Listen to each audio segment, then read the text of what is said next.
Hello everyone, my name is Hallimar, and welcome to the second review of Snowpiercer Season 3. Just a disclaimer right away, this video will have spoilers for Episode 2, The Last to Go. Sorry for taking so long to get this review out, but before I start, to keep this community growing and to stay informed on the latest Snowpiercer content, please just take a second of your time to subscribe. It costs nothing and you won't regret it, and with that out of the way, let's dive right into the video. Without a doubt, this season is going in the right direction, and it certainly lives up to the standard of being a thriller television series, whereas the last two seasons were clearly sci-fi. The number of tense scenes in this episode was exuberant, and my favorite being the series of events where Kevin figures out that the rebels are planning something in first class. However, it was rather anticlimactic when Kevin simply accepted Ruth instead of going further to find Lights, Pike, and Strongboy disarming Mr. Wilford's EMP.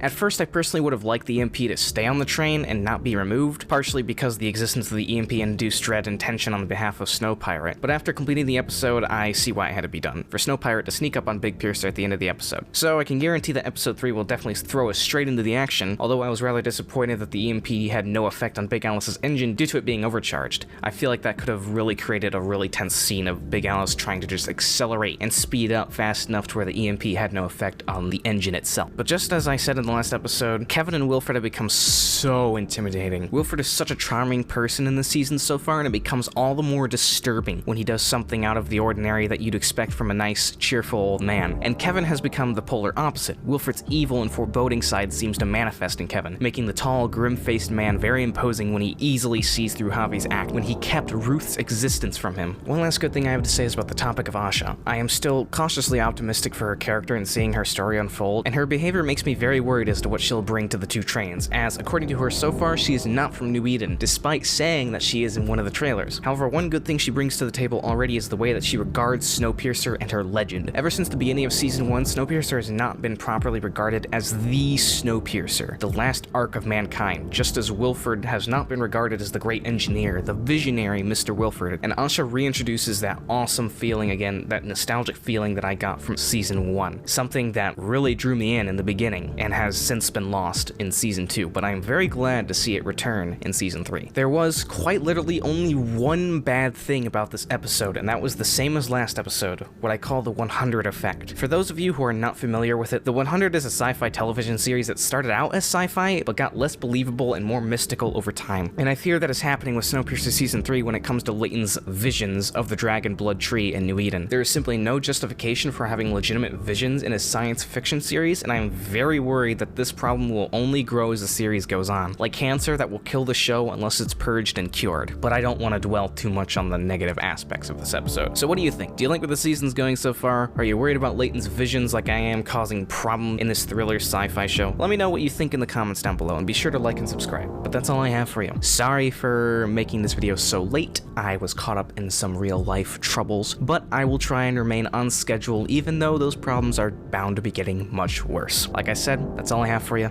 See ya.